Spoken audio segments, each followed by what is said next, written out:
Important update ಅಂತಂದ್ರೆ ರಾತ್ರಿ ಆಗ್ತಿದ್ದಂಗೆ KCET and neat ಸ್ಟೂಡೆಂಟ್ಸ್ಗೆ ಮೇಲಿಂದ ಮೇಲೆ ಬರ್ತಿದಾವ. ಓಕೆ, ಇದು ಇಂಪಾರ್ಟೆಂಟ್. ಇಷ್ಟು ದಿನ ವೇಟ್ ಮಾಡಿರ್ತಕ್ಕಂಥದ್ದು ಟೈಮ್ ಓವರ್ ಆಗ್ತಾ ಇದಾವ. ಏನಂತಂದ್ರೆ ನಿಮ್ಮ ಒಂದು ಫೈನಲ್ ರಿಸಲ್ಟ್ ಬರೋಕ್ಕಿಂತ ಮುಂಚೆ ಏನಪ್ಪ ಅಂದ್ರೆ ಒಂದು ಟೆಂಪ್ರರಿ ಒಂದು ರಿಸಲ್ಟ್ ಅನ್ನ ಬಿಡಿದ್ರೆ ಮೇ ಬಿ ಬಹುಶಃ ಇದೇ ಒಂದು ಫೈನಲ್ ರಿಸಲ್ಟ್ ಆಗಬಹುದು. ಏನು ಕೂಡ ಆಪ್ಷನ್ ಎಂಟ್ರಿ ಬಿಡದೇ ಇದ್ದಾಗ ಮಾತ್ರ. ಯಾಕೆ ಇಲ್ಲಿ ಕಾಣಿಸಿದೆ ನೋಡ್ರಿ, ನಿಮ್ಗಳಿಗೆ ಗೊತ್ತಿರೋದಾಗಿ ಒಂದು ನೋಟಿಫಿಕೇಶನ್ ಬಿಟ್ಟಿದ್ರು.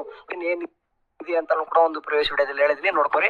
ಈಗ ರಿಸಲ್ಟ್ ಬಗ್ಗೆ ಮಾತಾಡಬೇಕು. ಎಷ್ಟೋ ಹುಡುಗರು ಕೇಳ್ತಿದ್ರಿ ಇದೇ ರಿಸಲ್ಟ್ ಇರ್ತದ, ಯಾಕಂದ್ರೆ ಇದೇ ಫೈನಲ್ ಇರ್ತದ, ಇದಕ್ಕೆ ಫೈನಲ್ ಆಗಿತ್ತಂದ್ರೆ ಅಂತಂದ್ರೆ ಮುಂದೆ ಏನ್ ಪ್ರೊಸೆಸ್ ಇರುತ್ತೆ ಅಂತ ಕೇಳಿದ್ರು. ಸೊ ಹಂಗಾಗಿ ವಾಟ್ ನೆಕ್ಸ್ಟ್ ಅಂತ ಒಂದು ವಿಡಿಯೋ ಮಾಡ್ತಿದ್ದೀನಿ. ಇಲ್ಲಿ ಕಾಣಿಸ್ತಿದೆ ನೋಡ್ರಿ, UGCET and UG NEET 2024 first round provisional allotment result 29/8/2024 ಅಂತ ಬಂದಿದೆ.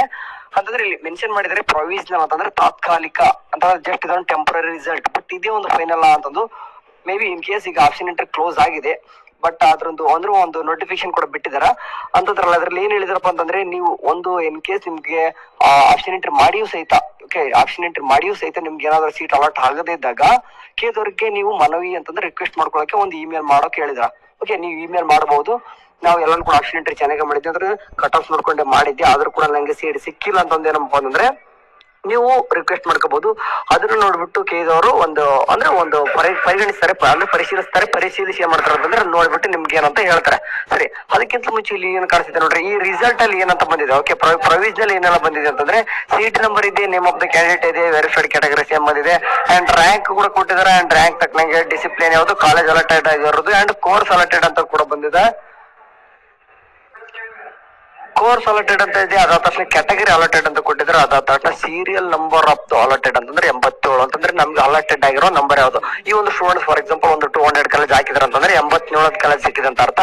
ಬಟ್ ಎಷ್ಟೋ ಹುಡುಗರು ಏನಪ್ಪಾ ಅಂತಂದ್ರೆ ಮಾಕ್ ಅಲಾಟ್ಮೆಂಟ್ ಅಲ್ಲಿ ಹುಡುಗರಿಗೆ ಅಂದ್ರೆ 200 ಆಪ್ಷನ್ ಎಂಟ್ರಿ ಮಾಡಿ ಬರೀ ಸೆಕೆಂಡ್ ಮಾಕ್ ಅಲಾಟ್ಮೆಂಟ್ ಅಲ್ಲಿ 50 60 ಆಗಿದ್ರು ಸಹಿತ, ಬಟ್ ಏನಪ್ಪಾ ಆಗಿದೆ ಅಂತಂದ್ರೆ ರೀಲಿ ಈಗ ತಾತ್ಕಾಲಿಕ ಅಂತಂದ್ರೆ ಪ್ರೊವಿಷನಲ್ ಅಲಾಟ್ಮೆಂಟ್ ಅಲ್ಲಿ ಯಾವುದೇ ರೀತಿ ಅಲಾಟ್ ಆಗಿಲ್ಲ. ಅಂಡ್ ಏನಪ್ಪಾ ಅಂತಂದ್ರೆ ಇಲ್ಲಿ ತಿಳ್ಕೋಬೇಕು, ಇಲ್ಲಿ ಏನಂತಂದ್ರೆ ಜಸ್ಟ್ ಇದು ಪ್ರೊವಿಷನಲ್ ಅಂತ ಕೊಟ್ಟಿದ್ದಾರೆ. ಅಂದ್ರೆ ನಿಮ್ಗೆ ಫೈನಲ್ ರಿಸಲ್ಟ್ ಅನ್ನೋದು ಸೆಪ್ಟೆಂಬರ್ 1ಕ್ಕೆ ಬರುತ್ತಂತಂದು ಅವ್ರ ನೋಟಿಫಿಕೇಶನ್ ಅಲ್ಲಿ ಹೇಳಿದರೆ. ಸೊ ಹಂಗಾಗ್ಬಿಟ್ಟು ಇದು ಜಸ್ಟ್ ಪ್ರೊವಿಷನಲ್ ಅಂತ ಇದೆ. ಬಟ್ ಏನಕ್ಕೆ ಇದು ಪ್ರೊವಿಷನಲ್ ಮತ್ತೆ ರಿಯಲ್ ಅಲಾಟ್ಮೆಂಟ್ ಅಂತ ಏನಕ್ಕೆ ಮಾಡ್ಬೇಕಿತ್ತು?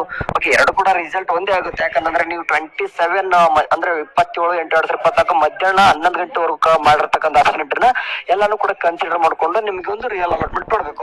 ಓಕೆ, ಇದು ಪ್ರೊವಿಷನಲ್ ಅಂತ ಮಾಡಿರೋಂತಂದ್ರೆ ಒಂದೇನೋ ಒಂದು ಐಡಿಯಾ ಸಿಗ್ಲಿ ಇನ್ನೊಂದು ಅಂತಂದು ಮಾಡಿರ್ಬೋದು. ಇಲ್ಲಂತಂದ್ರೆ ತಿಳ್ಕೊಬೇಕು, ಇದು ಒಂದು ಥರ್ಡ್ ಮಾಕ್ ಅಲಾಟ್ಮೆಂಟ್ ಅಂತ ಅನ್ಕೊಂಡ್ಬಿಡ್ರಿ. ಓಕೆ, ಥರ್ಡ್ ಮಾಕ್ ಅಲಾಟ್ಮೆಂಟ್ ಅಂತ ಅನ್ಕೋರಿ. ಯಾವಾಗ ಏನಪ್ಪಾ ಅಂದ್ರೆ ಈಗ ನಿಮ್ ಇನ್ ಕೇಸ್ ಇನ್ನೇನಾದ್ರೂ ಚೇಂಜಸ್ ಆಗ್ಬೇಕು ಅನ್ನೋದು ಅಂತಂದ್ರೆ ಇದ್ರೆ, ಓಕೆ, ನೀವ್ ಏನಾದ್ರೂ ಈಗ ಮನವಿ ಪತ್ರ ಮಾಡುವ ಮೂಲಕ, ಓಕೆ, ಇನ್ ಕೇಸ್ ಯಾರೆಲ್ಲ ಸೀಟ್ ಸಿಕ್ಕಿಲ್ಲ ಅವ್ರು ಮನವಿ ಪತ್ರ ಮಾಡ್ತಿರ್ತಾರ. ಅಂಡ್ ಸಿಕ್ಕವರು ಸಹಿತ ನೀವ್ ಏನ್ ಮಾಡ್ರಪ್ಪ ಅಂತಂದ್ರೆ ನಿಮ್ಮ ಒಂದು ಸ್ಟೂಡೆಂಟ್ಸ್ಗೆ ಹೆಲ್ಪ್ ಆಗಬೇಕಂತಂದ್ರೆ ನೀವು ಆಪ್ಷನ್ ಎಂಟ್ರಿ ಎಕ್ಸ್ಟೆಂಡೆಡ್ ಆಗ್ಬೇಕು. ಓಕೆ, ಆಪ್ಷನ್ ಎಂಟ್ರಿ ಎಕ್ಸ್ಟೆಂಡೆಡ್ ಆಗೋಕ್ಕೋಸ್ಕರ ನೀವು ಒಂದು ಕೇದವ್ರಿಗೆ sir please extended option entry ಅಂತಂದು ಒಂದು ಮೆನ್ಷನ್ ಮಾಡ್ರಿ. ಓಕೆ, ನೀವು ಅದನ್ನ ರಿಕ್ವೆಸ್ಟ್ ಮಾಡ್ಕೊಂತಿರ್ತಾರ, ಅದೇ ರೀತಿಯಾಗಿ ಆಪ್ಷನ್ ಎಂಟ್ರಿ ಕೂಡ ಎಕ್ಸ್ಟೆಂಡ್ ಮಾಡ್ರಿ ಅಂತಂದು ನಾಳೆ ಮಧ್ಯಾಹ್ನ 12 ಗಂಟೆ ಅಂತ ಹೇಳಿದಾರ. ಅಥವಾ ರಾತ್ರಿ ಟೈಮ್ ಎಲ್ಲ ಕೊಡ್ತಾರೆ. ಬಟ್ ಈಗಲಿಂದ ಸ್ಟಾರ್ಟ್ ಮಾಡ್ರಿ sir please option entry extended ಅಂತಂದು. ಹಂಗಿದ್ರೆ ಮಾತ್ರ ಎಲ್ಲ ಸ್ಟೂಡೆಂಟ್ಸ್ಗೂ ಒಂದು ಹೆಲ್ಪ್ ಆಗುತ್ತೆ. ಸರಿ, ಸದ್ಯಕ್ಕಂತೂ ಇದು ರಿಯಲ್ ಅಲಾಟ್ಮೆಂಟ್ ಅಲ್ಲ, ಯಾವ್ದೇ ರೀತಿ ದುಡ್ಡು ಪೇ ಮಾಡೋಂಗಿರಲ್ಲ. ಬಟ್ 1ನೇ ತಾರೀಕು ಬರುತ್ತೆ ನೋಡ್ರಿ. 1ನೇ ತಾರೀಕು ಆದ್ಮೇಲೆ ಎಲ್ಲಾನು ಕೂಡ ನೀವು ಪೇ ಮಾಡೋದು ಅಥವಾ ಚಾಯ್ಸ್ ಎಂಟ್ರಿ ಎಲ್ಲ ಕೂಡ ಬರ್ತದೆ. ಅವ್ ಬಂದಾಗ ಹೇಳ್ತೀನಿ. ಅಲ್ಲಿವರೆಗೂ ಸ್ವಲ್ಪ ಚಾನಲ್ ನೋಡ್ತಾರೆ. ಟೇಕ್ ಕೇರ್, ಬಾಯ್.